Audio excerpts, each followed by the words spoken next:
안녕하세요. 제이든입니다. 벌써 2021년 10월의 마지막 주가 지나가고 있네요. 이번 10월엔 만족스러운 한 달을 보내셨나요? 오늘은 어떻게 살아야 할지 막막한 너에게라는 책의 마지막 시간입니다. 마지막으로 6장 일을 대하는 태도에 대해서 읽어드릴 텐데요. 읽어보면서 예전에 한창 대학교를 다니고 졸업하고 취업을 준비할 때가 생각이 많이 나더라고요. 지금 이 영상을 봐주시는 분들 중에 공부를 하고 계시는 분들도 계실 거고 취업 준비를 하고 계시는 분들도 계실 거고 혹은 일을 현재 하고 계시는 분들도 계시겠죠? 저는 일을 하고 있는 입장으로 예전을 생각해보면 공부를 할 땐 제가 지금 이 일을 하게 될 줄은 상상도 못했던 것 같아요. 전혀 다른 공부를 했었고 책상에 앉아서 이렇게 업무를 할 거라곤 생각하지 못했었던 것 같아요. 항상 잘하는 것을 해야 할지 좋아하는 것을 해야 할지 고민했었는데 지금 와서 생각해보면 내가 좋아했던 것들이 꼭 좋지만은 않았고 잘하는 것도 생각보다 썩 잘하지는 않았던 것 같아요. 그때 당시에 생각했었던 좋아하는 일과 잘하는 일은 준비 과정이 학창시절만큼의 짧은 기간이다 보니까 좋아하는 일에 대한 관심은 나이가 들고 시간이 지나면서 언제든 바뀔 수 있고 잘하는 일 또한 시간을 투자하고 노력을 한다면 언제든 바뀔 수 있다고 생각합니다. 가장 중요하다고 생각하는 건 바로 나 자신이 그때 당시에 무엇을 원하는지 그리고 너무 먼 미래가 아니라 지금 바로 나에게 도움이 되는 것이 무엇인지를 선택하고 그것에 그 시간에 집중하는 것이라고 생각합니다. 사실 이 고민은 나이가 들면서 책임질 것들이 많아짐에 따라 쉽게 결정이 나기도 하는 것 같아요. 자, 그럼 오늘도 따뜻하게 한 장 한 장 읽어드리겠습니다.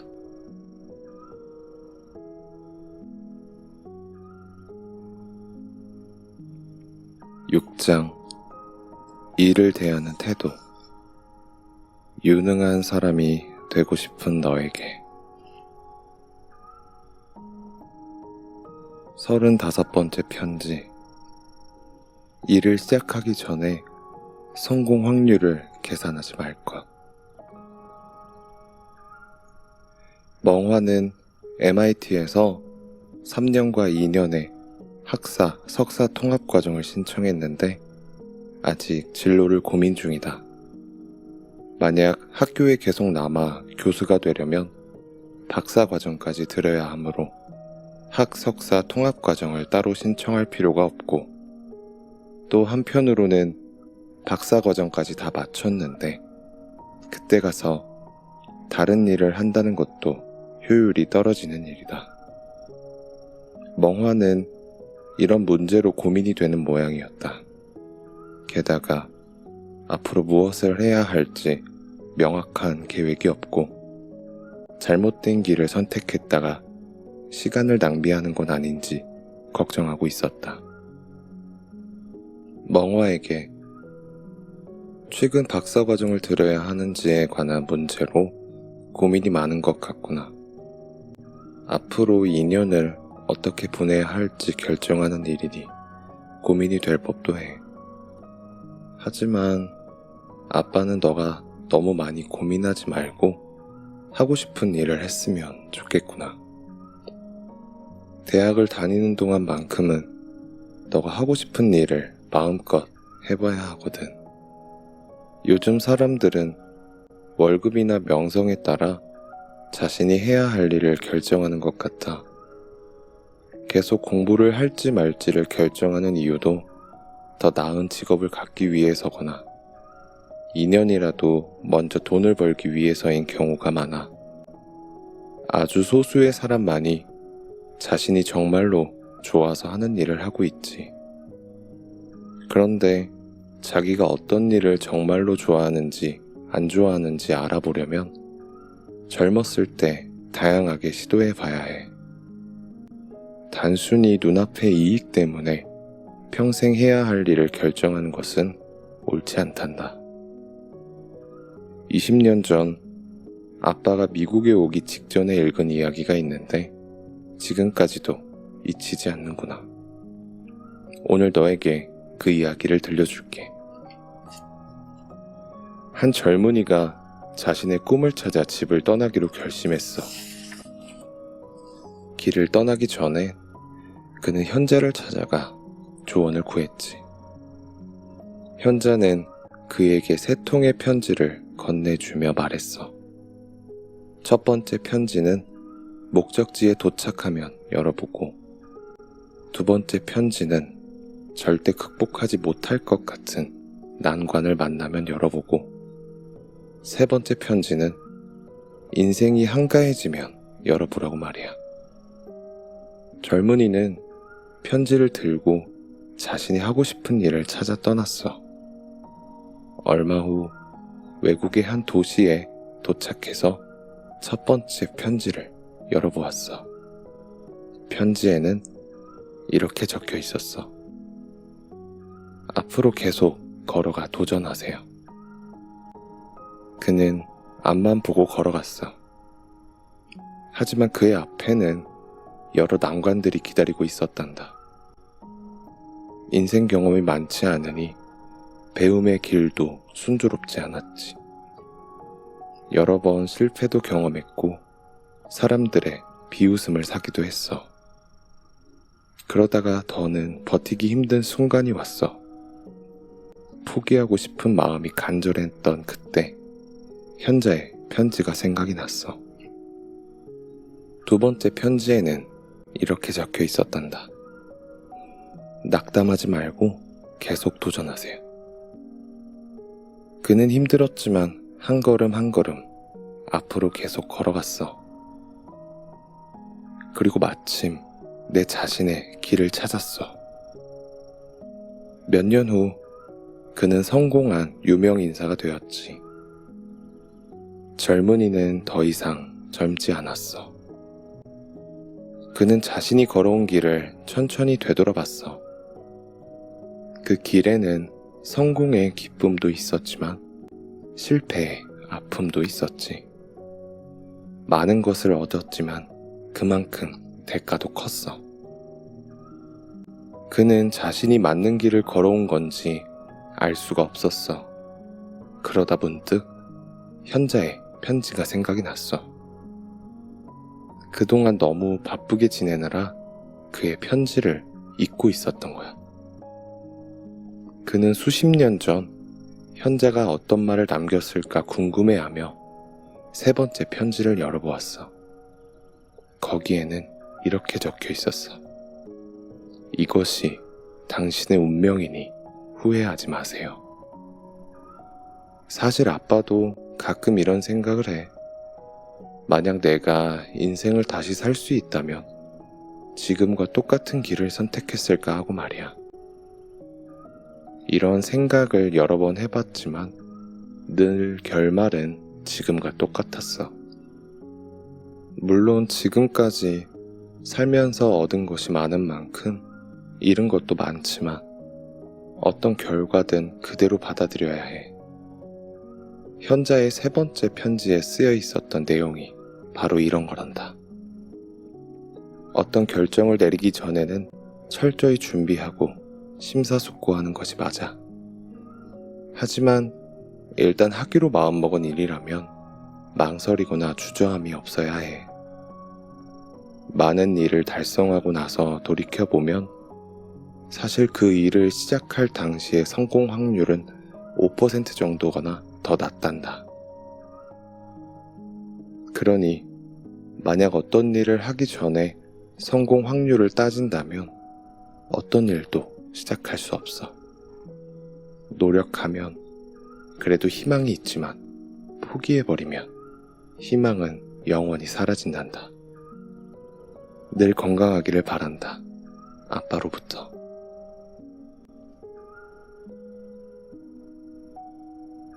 36번째 편지. 전문가와 아마추어의 차이. 2017년 여름, 우리 가족은 잘츠부르크에서 열리는 여러 거장의 음악회를 관람했다. 이 편지는 잘츠부르크에서 미국으로 돌아오면서 멍신한테 쓴 것이다. 편지에서 언급한 미츠코 우치다는 세계적인 피아니스트로 14세에 무지크페라인에서 첫 리사이트를 열고 20세에 베토벤 콩쿠르 우승을 거머쥐었으며 이듬해 쇼팽 콩쿠르에서 2등을 차지하며 젊은 나이에 세계적인 피아노 솔로이스트를 자리매김했다. 이 편지를 쓰고 나서 몇 달 뒤에 멍신에게 전달했다. 당시 나는 중국 출장 중이었고 멍신은 골프 대회에 참가한 뒤였는데 성적이 좋지 않아 의기소침해 있다는 소식을 들었다. 멍신에게 이번 여름방학 때 골프 실력이 많이 늘었지만 완전히 너의 실력이 되지는 못한 것 같구나. 너는 특히 쉬워 보이는 공을 대충 치는 경향이 있는데 이것이 습관이 되면 더 이상 실력이 늘지 않는단다. 그러니 앞으로는 연습을 오래 하는 것보다는 한 개라도 차분히 마음으로 치는 연습을 해보렴. 오늘은 너와 어떤 일을 전문적으로 하는 전문가와 취미로 하는 아마추어의 차이점에 대해서 알아보려고 해. 여름에 오스트리아에 가서 수많은 거장의 음악회를 봤잖니? 그중 미츠코 우치다의 공연을 기억하는지 모르겠구나. 그녀의 연주는 마치 천상의 음악 같았어. 미츠코 우치다는 모차르트, 베토벤, 슈베르트, 슈만 등 고전주의와 낭만주의 작품에 정통하고 연주 기법과 음악에 대한 이해가 아주 남다르단다.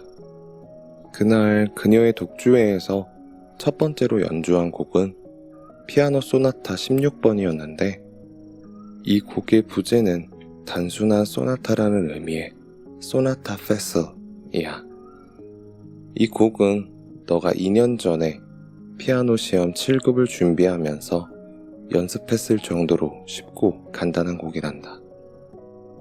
하지만 같은 곡이어도 너의 연주와 미츠코 우치다의 연주가 얼마나 큰 차이가 있는지 너도 그때 느꼈을 거야. 모차르트의 피아노 소나타 16번은 피아노 시험 7급에 합격할 수준이면 누구나 연주할 수 있는 곡이지만 미츠코 우치다의 연주는 완전히 달랐어.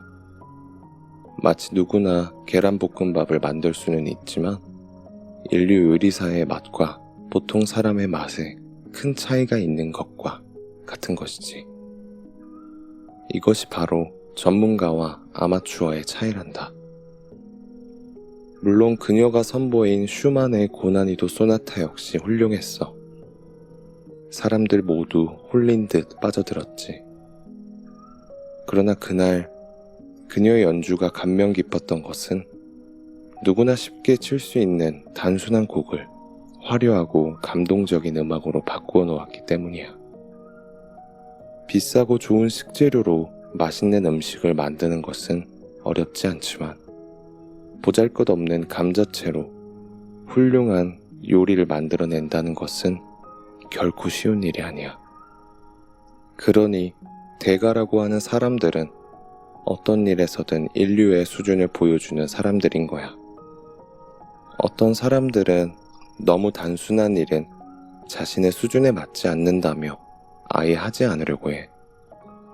그런 사람들은 절대 인류가 될 수 없어.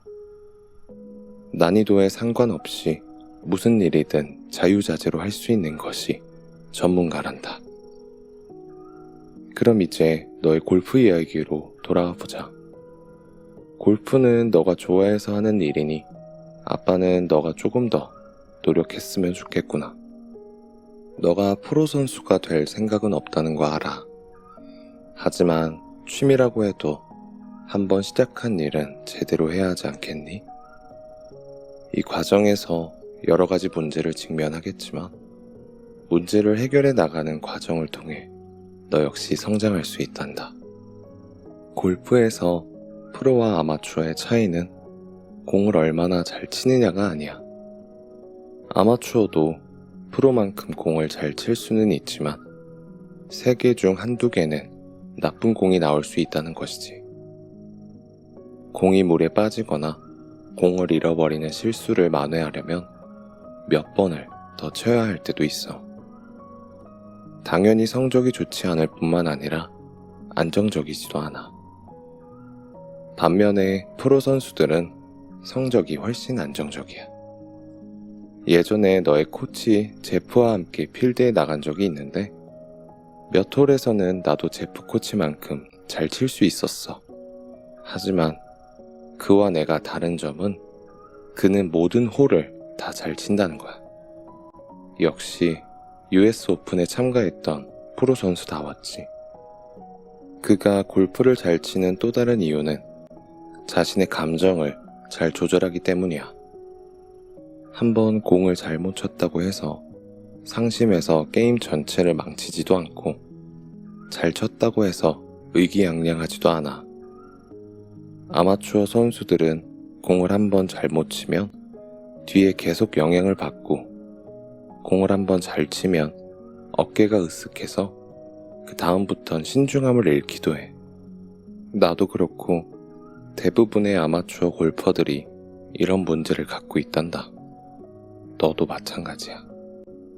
또 한 가지 특별히 강조하고 싶은 점은 제프 코치 같은 프로들은 보기에 쉽게 칠 수 있는 공들도 굉장히 신중하게 친다는 거야. 미츠코 우치다가 쉽고 단순한 곡을 멋지게 연주해내는 것과 같은 거란다.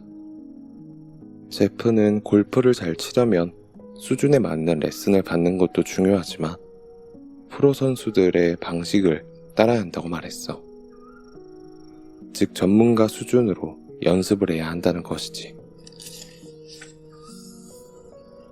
어떤 분야든 전문가와 아마추어가 있어. 가장 큰 차이는 제프 코치의 사례에서 볼 수 있는 몇 가지 특징들이야. 예전에 존스 홉킨스와 스탠퍼드 대학교의 교수님들과 함께 명의와 일반 의사의 차이점에 대한 이야기를 나눈 적이 있었어. 그들이 했던 이야기도 비슷했어. 명의와 일반 의사의 차이는 병을 잘 고치냐 못 고치냐가 아니라고 해. 불치병은 아무리 명의라고 해도 고칠 수 없지. 대신 명의의 경우 치료 효과를 예측할 수 있을 만큼 의술이 안정적이고 아주 작은 징후까지 가볍게 보지 않기 때문에 환자들이 더 안심할 수 있어. 의사뿐만 아니라 훌륭한 변호사와 회계사 역시 이런 특징을 지니고 있어. 전문가들이 어떻게 일을 하고 어떤 특징을 갖고 있는지 알아봤으니 너도 앞으로 골프를 치거나 다른 일을 할 때 전문가 수준에 따르기를 바란다. 어떻게 해야 할지 모르겠다면 다음에 4가지 원칙을 따르면 돼. 첫째, 전문가들은 어떤 상황에서도 자신이 해야 할 일에 집중해. 즉, 다른 일들의 영향을 받지 않는다는 거야. 예를 들면 학교에서 시험을 보는데 한 과목을 망쳤다고 저녁에 하는 피아노 연주까지 망치지 않는 것이지. 둘째, 일의 프로세스와 산업 규범을 잘 지키는 거야. 예전에도 이야기했었는데 수학 문제를 풀 때는 풀이 과정을 건너뛰면 안 돼. 이것이야말로 전문적인 소양을 기르는 첫걸음이란다. 전문적인 의사들도 환자 돌보는 과정을 소홀히 하지 않아야 오진을 막을 수 있어. 셋째, 전문적인 소양이 있는 사람은 보잘것없는 일도 훌륭하게 해낼 줄 알아. 앞에서 말한 계란볶음밥과 같은 이야기야. 마지막으로 전문가는 한두 가지 기술을 익히는 것이 아니라 체계적인 지식 체계를 가지고 있어. 세계적인 인류 예술가들은 말년에 더 이상 활동을 못하게 되면 대부분 학생들을 지도하는 일을 하는데, 이런 일을 하기 위해서는 그 분야에 대한 깊이 있는 이해가 있어야 해. 많은 사람들이 실력이 부족한 것은 아닌데 결과물이 안정적이지 않고 전문성이 떨어지는 이유는 결국 전문적인 소양이 없기 때문이야. 전문적인 소양이 있는 사람은 무슨 일을 해도 평균 이상의 결과를 낼 수 있지만, 전문적인 소양 없이 자신의 재능이나 운만 믿고 일을 하는 사람은 결과를 보장할 수 없어. 간혹 성공하는 경우가 있더라도 성공을 다시 반복하기는 힘들 거야. 너는 아직 어리니 지금부터 전문적인 소양을 길러나갈 수 있기를 바란다. 아빠로부터. 37번째 편지. 언제나 더 좋은 방법을 찾아라. 이 편지는 내가 중국에 있을 때 멍신이 학교에서 스페인어 수업을 많이 어려워한다는 소식을 듣고 아이를 응원하려고 보낸 것이다. 멍신에게 최근에 스페인어 성적이 많이 떨어져 무기력해 있다는 소식을 들었어. 아빠 생각에는 너가 더 효율적인 방법을 찾아야 할 것 같구나. 세상에는 우리 뜻대로 되지 않는 일들이 아주 많아. 그런 일들 중에는 필연적으로 일어나는 일도 있지만 운이 좋지 않아서 생기는 일도 있어. 그런데 단순히 운이 나빴다고 생각했던 일들이 계속 반복된다면 그건 그 일을 하는 방법에 문제가 있을 가능성이 크단다. 그럴 때는 기존의 생각을 벗어나 더 나은 방법을 찾을 수 있어야 해. 이것은 일종의 기술이자 인생을 적극적으로 살아가는 태도야. 우리 모두 가져야 하는 태도이기도 해. 내 자신을 다시 돌아보고 이 문제에 대해 생각할 수 있게 해준 사람은 구글에서 함께 일한 제프 휴버였어. 작년에 그의 회사에 아빠가 투자를 하기도 했지. 제프 휴버는 아빠보다 몇 주 늦게 구글에 입사했지만 승진은 훨씬 빨랐어. 나중에 그는 구글의 수석 부사장이 되었어. CEO인 레리 페이지에게 직접 보고를 하는 몇몇 사람들 중 하나였지. 그는 구글에 가장 큰 돈을 벌어다주는 광고 업무를 담당했는데 야후의 전 CEO인 메이어도 그의 밑에서 일했단다. 그런데 놀랍게도 2013년에는 그는 자신이 맡고 있던 비중 있는 업무들을 내려놓고 구글에서 새로 설립한 빅데이터 의료회사인 칼리코의 부사장으로 자리를 옮겼어. 그건 자신이 손에 있던 금광을 스스로 포기하고 바닥에서부터 다시 시작하겠다는 것과 다름없는 결정이었지. 그리고 몇 년 뒤 그는 구글을 떠나 자신의 회사를 창업했어. 아빠는 그의 선택을 이해할 수 없었어. 왜냐하면 보통의 사람들은 그 정도 나이 혹은 직급이 되면 자신이 현재 누리고 있는 지위와 재산을 지키려고 애쓰거든. 몇 달 후 휴버는 그의 모교회인 일리노이 대학교 졸업식에서 연설을 하면서 그 이유에 대해 이야기했어. 유튜브에 검색해보면 있으니 나중에 꼭 한번 찾아보기를 바란다. 그의 연설은 스티브 잡스가 스탠퍼드 대학교에서 한 연설만큼이나 중요한 메시지를 담고 있다고 생각해. 휴버는 연설에서 그의 인생을 바꿔놓은 3가지 사건을 이야기해. 핵심은 비극을 피해갈 수 있는 더 좋은 방법들을 찾는다는 것에 있단다. 첫 번째 사건은 그가 어렸을 때 일어났어. 그는 시골에서 똥이나 푸던 어린 소년이 어떻게 일리노이 대학교 같은 명문대에 들어갈 수 있었는지 이야기했어. 휴버는 미국 중서부 지역의 한 농부의 아들로 태어났는데 그가 살던 마을은 아주 작은 곳이어서 시내에 나가도 건물이 4채밖에 없었다고 해. 그나마도 정부 청사와 소방서 등이었지. 그의 집은 아주 가난해서 4살 때부터 소똥을 푸는 등 농사일을 도와야 했어. 비가 오던 어느 날 그는 똥무더기 안에서 빠져나올 수가 없었어. 삽으로 똥을 풀면 풀수록 더 깊숙이 빠질 뿐이었고 곧 파묻힐 것 같았지. 그는 살려달라고 크게 소리쳤지만 황량한 들판에서 아무도 그 소리를 듣지 못했어. 다행히 지나가던 어르신 한 분이 그를 발견하고 꺼내주었어. 나중에 가족들이 그에게 말했다고 해. 똥무더기에 빠져서 허우적거리는 비극을 피하고 싶으면 그곳을 떠나 좋은 대학에 들어가라고 말이야.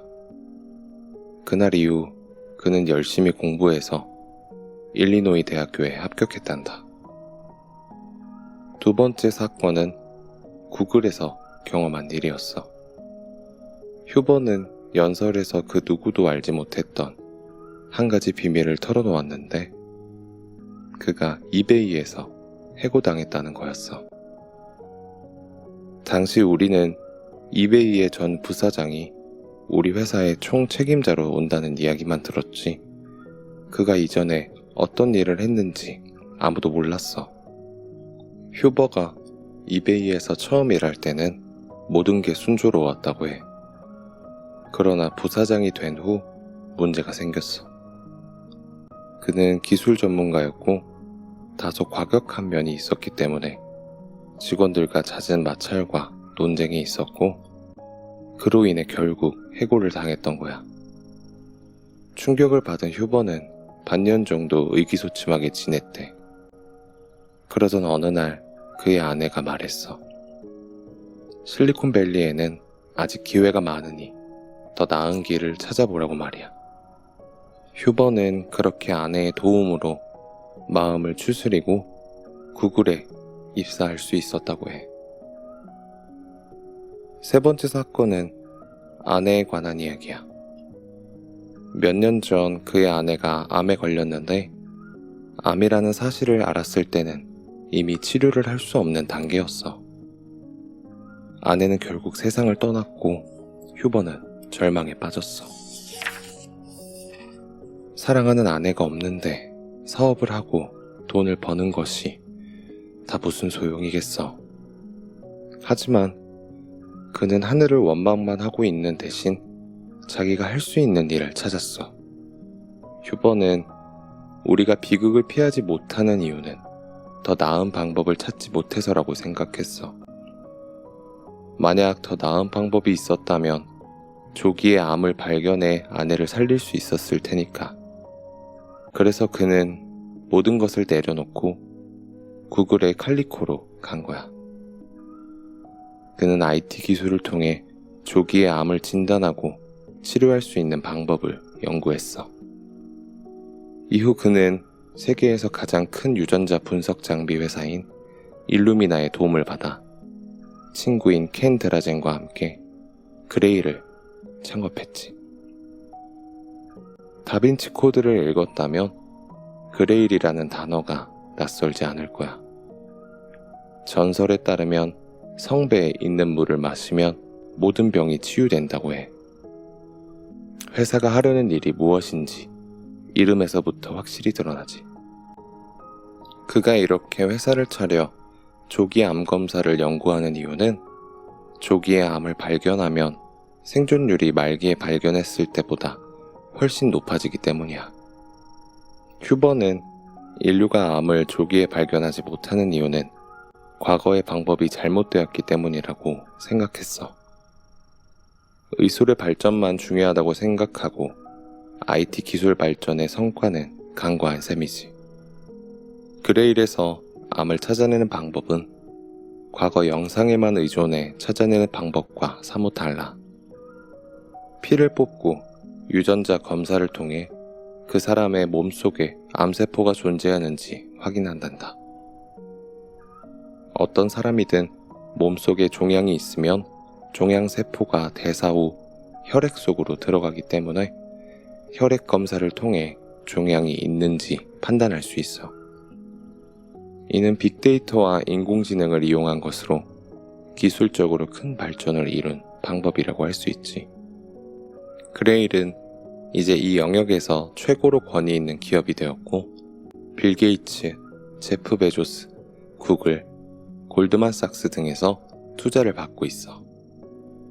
사람들은 그의 뛰어난 기술력뿐만 아니라 사람들이 직면한 어려움과 문제를 해결하려고 노력하는 태도를 높이 평가했단다. 그러니 살면서 자기 자신에게 끊임없이 물어야 해. 과연 더 나은 방법은 없을까 하고 말이야. 사람이 사는 동안 모든 일이 순조로울 수는 없어. 뜻대로 되지 않는 일들도 많고 심지어 비극적인 일이 생기기도 해. 하지만 그렇다고 원망만 하고 있으면 안 돼. 그럴 때는 더 나은 방법은 없는지 생각해보고 행동으로 옮겨야 해. 휴버는 어떤 일에 직면했을 때 무조건 도망치는 대신 더 좋은 방법은 없는지 스스로에게 묻고 문제를 해결하기 위해 어떤 행동을 취해야 하는지 생각해보라고 말했어. 설령 문제의 일부분만 해결할 수 있을지라도 말이야. 너가 하고 있는 공부에 대해서도 혹시 더 나은 방법이 있는지 생각해보기를 바란다.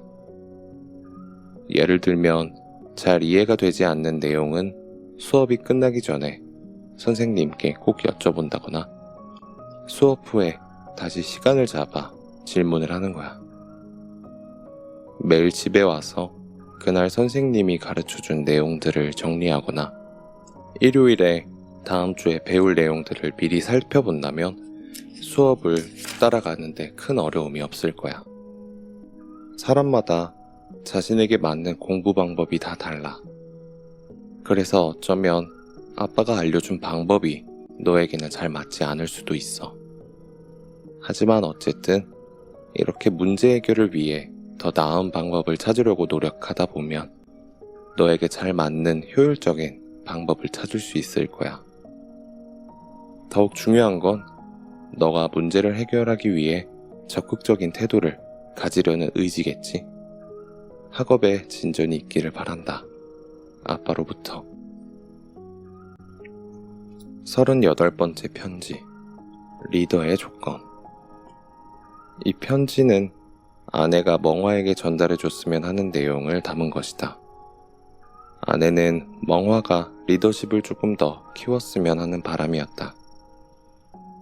그러나 리더십에 대해 직접적으로 언급하면 반감을 가질 수 있기 때문에 어떻게 이야기를 꺼내야 할지 한참을 고민했다. 우리는 웨스트포인트 사관학교의 이야기를 통해 생각을 전달해보기로 했다. 멍화에게 아빠와 멍씨는 2주간의 미 동부 여행을 마치고 집으로 돌아왔단다. 이번 여행에서 우리는 존스 홉킨스, 프린스턴, 콜롬비아, 예일, 하버드, MIT 등 몇 개 대학교를 둘러보았어. 존스 홉킨스 대학교에서는 타일러 교수님이 직접 맞이해 주셨고 덕분에 멍씨는 다빈치 수술용 로봇도 움직여 볼 수 있었어. 공대 학장님인 슐레진저 박사님은 멍신에게 학용품들을 챙겨주며 공부를 열심히 하라고 말씀해 주셨고, 콜롬비아 대학교에서는 아빠의 동문인 양 교수님을 만났는데 그분이 학교 투어를 해주셨단다. MIT에서는 너희 학장님과 상의할 일이 있어서 학생 한 명이 멍신을 데리고 학교 투어를 시켜줬어. 아마 이런 경험들이 멍신에게 된 가장 큰 격려가 되었을 거야. 개인적으로 이번 여행에서 참관했던 학교 중 가장 인상 깊었던 곳은 웨스트포인트 서관학교였단다.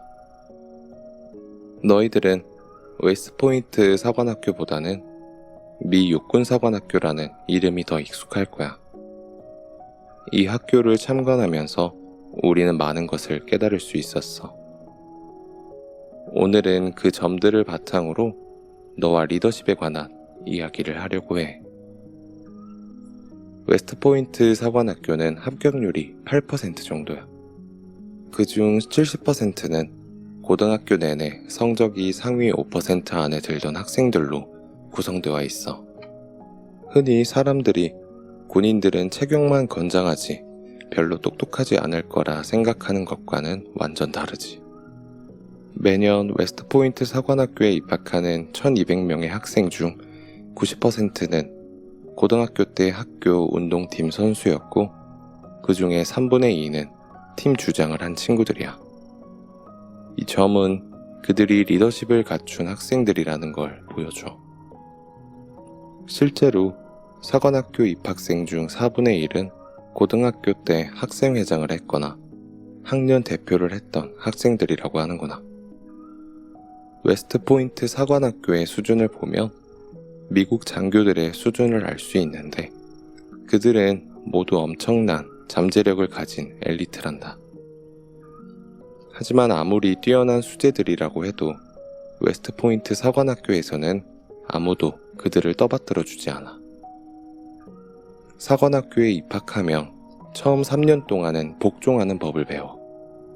영화에서 보면 군인들이 말끝마다 Sir, yes sir 이라고 대답하는 것을 너도 들은 적 있을 거야. 학교에서 이렇게 하는 이유는 한 사람의 군인으로서 다른 사람들을 지휘하려면 먼저 복종하는 법을 배워야 하기 때문이야. 4학년이 되면 학생들은 전술 지휘를 배우는데, 이것은 장교가 기본적으로 갖춰야 하는 능력이야. 장교는 회사로 치면 한 부서의 팀장이고, 학교로 치면 동아리 회장 같은 사람들이지.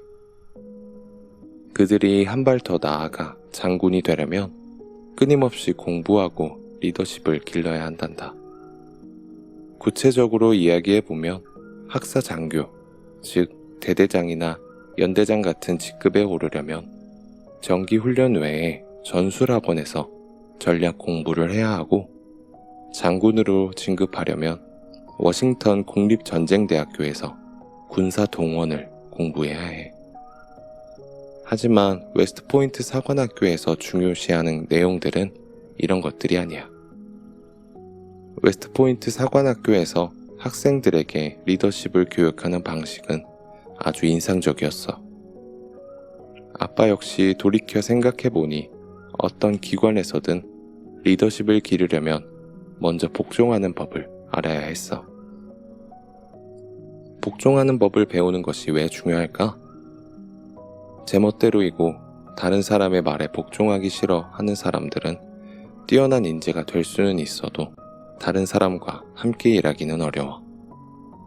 너도 잘 알다시피 오늘날에는 누구도 남의 도움 없이 혼자서 큰 일을 해낼 수 없단다.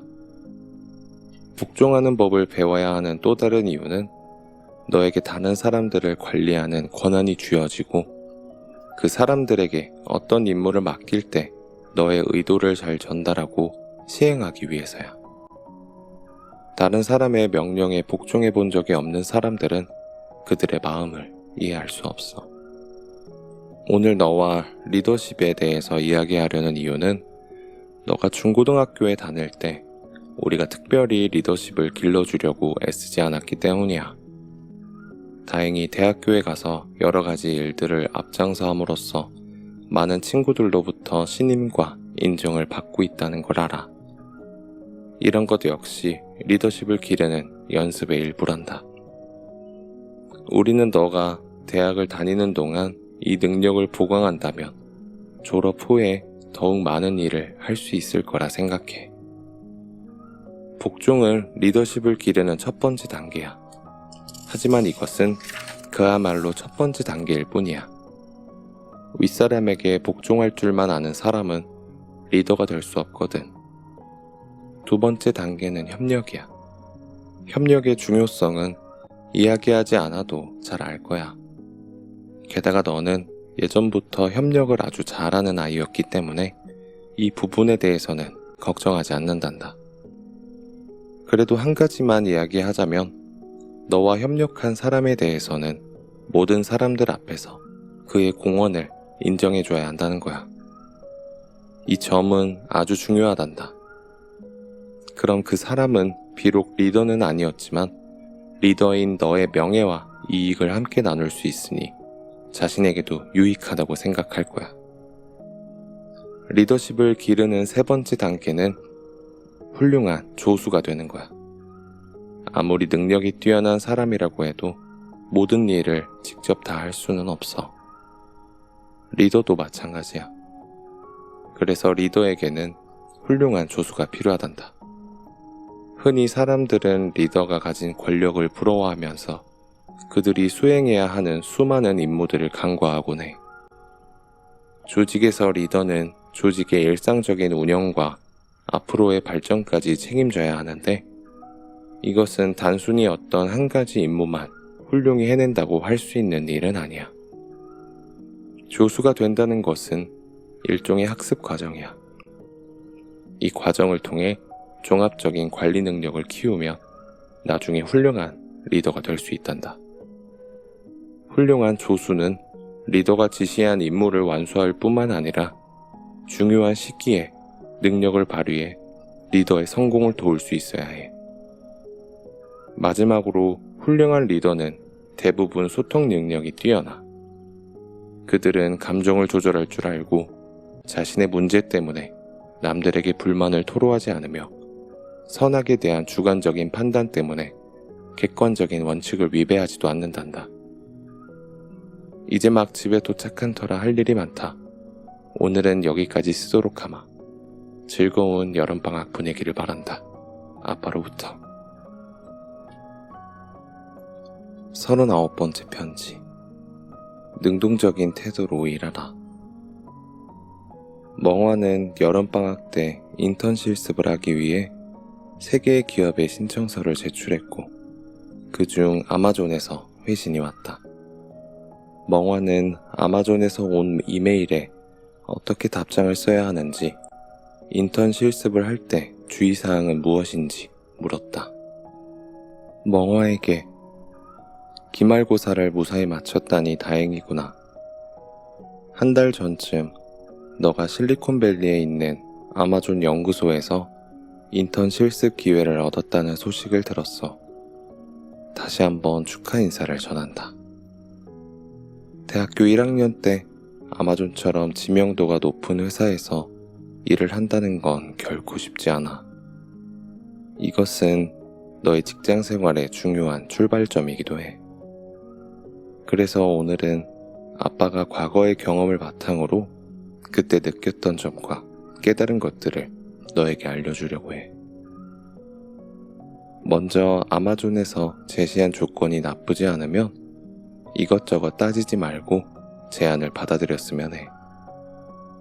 그리고 제안을 수락한 후에는 너의 성의와 진심을 표시하는 차원에서 전화를 걸어 감사 인사를 하도록 해. 이때 너가 인턴 제안을 받아들일 용의가 있으며 이메일을 통해 정식 수락한다는 사실도 알려줘야 해.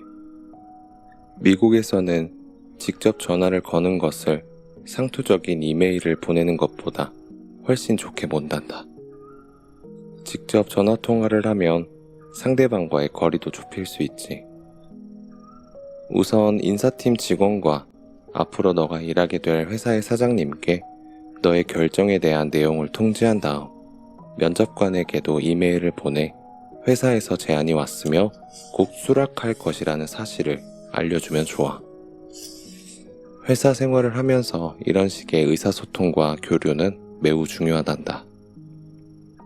제안을 수락한 다음에는 인사팀 직원에게 메일을 보내 회사에서 제공하는 복지에 대해 물어봐. 대부분의 테크놀로지 회사에서는 인턴 직원들에게도 많은 복지를 제공하는데 인턴들은 이러한 내용을 잘 몰라 그냥 놓치는 경우가 많아. 예를 들어 인턴들이 사용할 수 있는 휴가가 있을 수도 있어. 아빠가 AT&T에서 인턴으로 일할 때는 정식 직원들과 마찬가지로 매주 2시간 정도씩 휴가가 쌓였어. 그 밖에도 대부분의 회사가 다니고 있는 대학에서 회사까지의 비행기 티켓과 기타 교통비를 제공하거나 숙식 비용을 지원해주니 꼭 문의해 보기를 바란다. 다른 세부적인 일에 대해서는 인사팀 직원에게 문의하면 돼. 모르는 것이 있을 때 물어보는 것은 결코 부끄러운 일이 아니란다. 다음으로는 대학생 인턴이 회사에서 주의해야 할 점들을 이야기해 줄게. 너는 고등학교 때 이미 2차례나 인턴 실습을 했기 때문에 인턴 직원으로서의 기본적인 소양은 모두 갖추었다고 생각해. 하지만 10학년 때 일했던 NIH와 11학년 때 일했던 스탠퍼드 모두 학계에 해당해. 이런 곳의 일들은 학교의 일과 많이 비슷하고 특히 연구기관에서는 대부분 인재를 기르고 훈련시키는 일을 하지. 그러나 산업계에서 너에게 기대하는 바는 조금 달라. 그러니 상황에 따라 자신의 업무 방식과 태도를 조금씩 바꿔나가야 해. 아빠가 직장 생활을 하면서 깨달은 것들 중 첫 번째는 능동적으로 일해야 한다는 거야.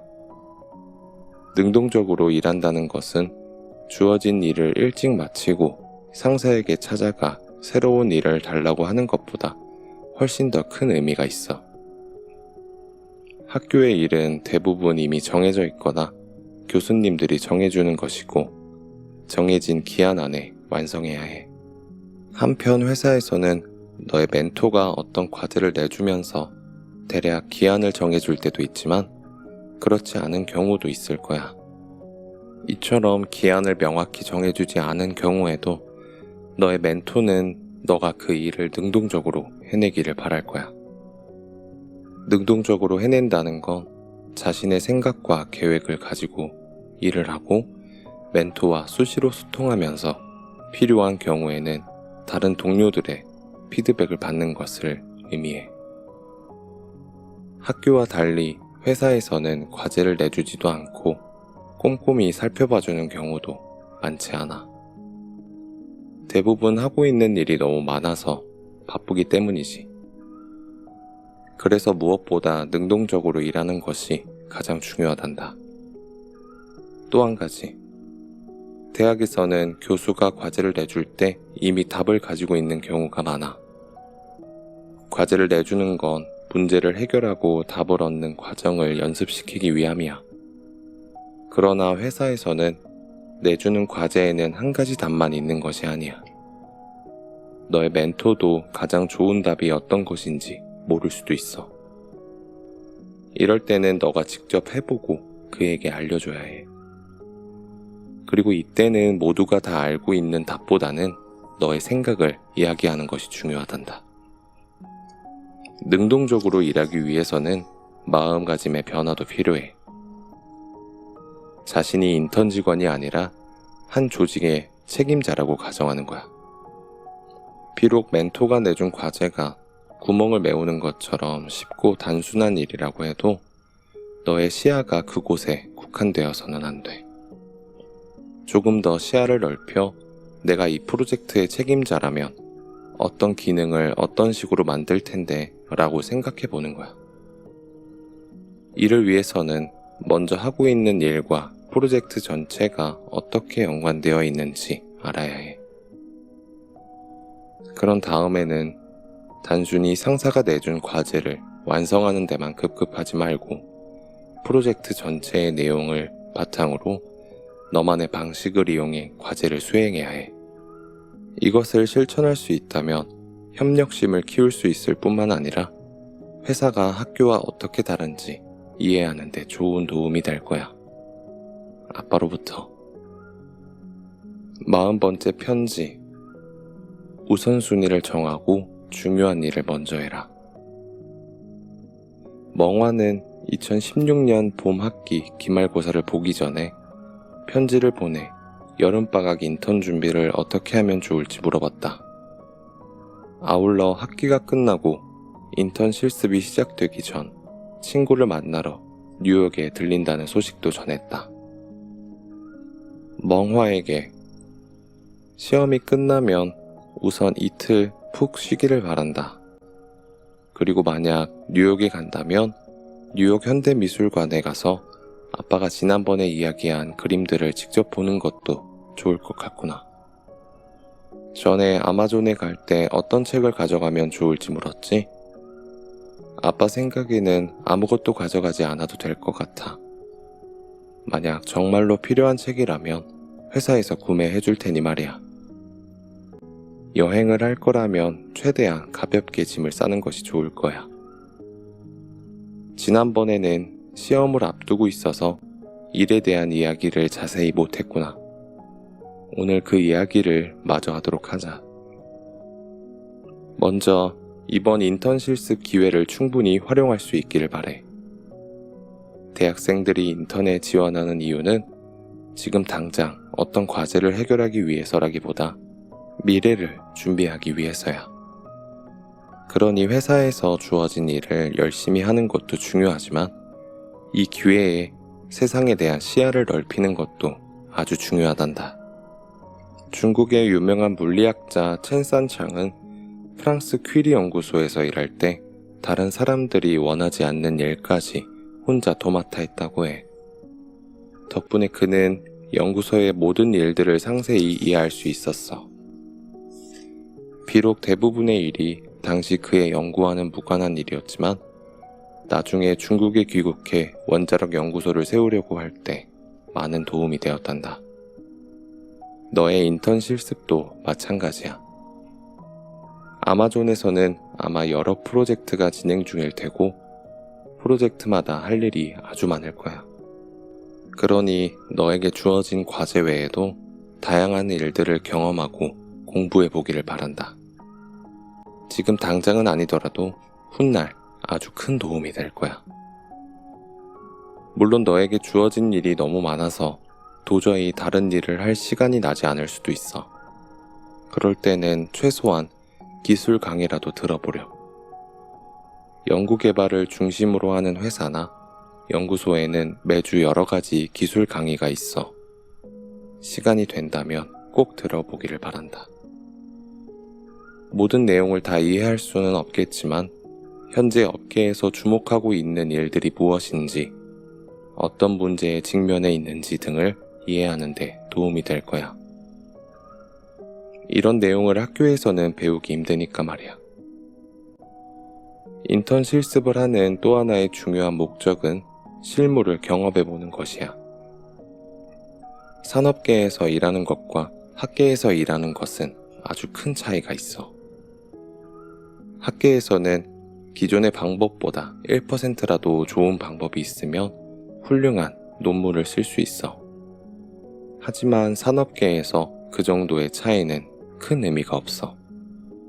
무엇보다 사용 가능성을 중요하게 생각하지. 예를 들어 패턴 인식의 경우 정확도가 97%이거나 95%이거나 제품의 본질에 있어서는 큰 차이가 없어. 이 정도의 차이는 다른 기능으로 충분히 보완할 수 있거든. 산업계에서 일을 할 때 중요한 원칙이 두 가지 있는데 그중 첫 번째는 투입에 대한 산출 비율, 즉 수율이야. 예를 들어 만약 너가 알고리즘을 하나 만들려고 할 때 가장 빠른 것이 꼭 좋은 것은 아닐 수도 있어. 메모리, 에너지 소모 등의 자원 소모를 계산해보고 투입과 산출 사이에 균형을 맞추도록 해야 한단다.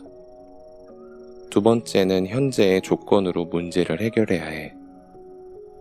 학계에서는 새로운 문제를 발견하면 몇 년 혹은 몇십 년이라는 오랜 시간을 투자해 연구하고 문제를 해결해. 그러나 산업계에서는 새로운 방법을 연구할 만한 시간이 많지 않기 때문에 최대한 기존의 방법을 이용해 문제를 해결하거나 가능하면 피해가는 방법도 고려해 봐야 해. 애플의 제품을 주의 깊게 살펴보면 그들이 사용하는 기술 대부분이 기존에 있던 것들이라는 걸 알 수 있을 거야. 이것이 바로 산업계의 특징이지. 산업계에서는 어떤 경험을 어떻게 쌓아야 할지 관해서는 너의 멘토와 함께 일하는 동료들이 알려줄 거야. 금방 터득하리라 믿는다. 회사에서 일을 하는 것과 학교에서 과제를 하는 것은 시간 분배에 있어 큰 차이가 있어. 구체적으로 이야기하면 회사에서 일을 할 때는 업무의 우선순위를 분명히 정해야 해. 대학에서는 정해진 학습량과 분명한 목표가 있고 과제 역시 정해진 기한 내에 완성할 수 있는 분량만을 내줘. 그러나 회사에서 일하다 보면 일이 끝이 없다는 사실을 깨닫게 될 거야. 특히나 빠르게 발전하는 인터넷 회사에서는 더더욱 그럴 거야. 기존에 주어진 과제의 목표가 계속 바뀌는 가운데 새로운 업무들이 끊임없이 너의 앞으로 쏟아질 거란다. 이럴 때는 일의 우선순위를 정하는 것이 무엇보다 중요해. 학교 과제를 하거나 시험을 볼 때 가장 효과적인 방법은 쉽고 간단한 문제에서부터 해결해 나가는 거야. 하지만 회사에서는 달라.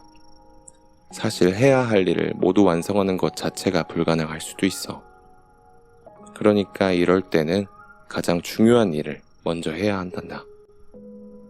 회사에는 가짜 일이라는 단어가 있는데 많은 시간을 허비했지만 영향력은 없는 일들을 의미해. 새로운 과제가 주어졌을 때는 잠시 일을 멈추고 우선순위를 꼼꼼히 따져서 가장 중요한 일부터 처리해야 해. 이렇게 해야만 가짜 일을 하느라 정작 중요한 일을 처리하지 못하는 상황이 발생하지 않을 수 있어. 또한 인턴 실습을 할 때는 일이 전부가 아니라는 사실을 기억하렴. 기업에서도 인턴을 뽑으면서 대단한 업무 성과를 기대하지 않아. 그저 유능한 인재들과 교류하기 위해 인턴을 채용하는 거란다. 그러니 너무 일에만 파묻혀 지내지 않기를 바란다. 구글에 입사했을 때 아빠의 멘토였던 쿠단프 박사는 앞으로 1년 동안 회사에 있는 모든 사람과 점심을 한 번씩 먹으라고 말했어. 나는 모든 사람과 점심을 먹는 데는 성공하지 못했지만 100명 가까이 되는 사람들과 점심을 함께 먹었어. 함께 밥을 먹으면 좋은 점은 3가지가 있어. 첫째는 인간관계를 넓힐 수 있다는 거야.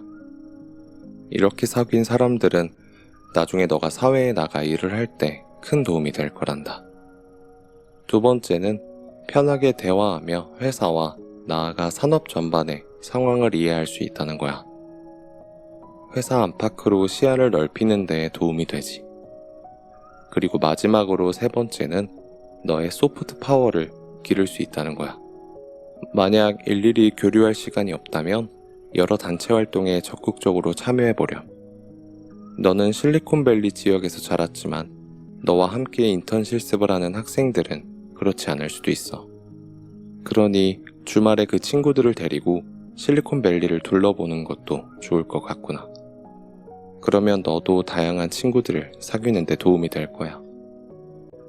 사실 가장 중요한 건 너의 건강이야. 끊임없는 야근과 밤샘은 업무 진도를 높이기는커녕 건강을 해칠 뿐이란다. 너가 어떤 일을 하든 회사에서의 영향력은 상상한 것만큼 크지 않을 때가 많아. 가장 중요한 건 건강한 너 자신이라는 것을 꼭 잊지 말거라. 몇 가지 조언을 하기는 했지만 인턴 실습과 관련해서는 너가 모든 일을 다 알아서 처리하리라 믿어. 앞으로 몇 달 동안 전문 지식이나 업무 경험, 그리고 인간관계 면에서 모두 풍성한 수확과 발전이 있기를 바란다. 아빠로부터.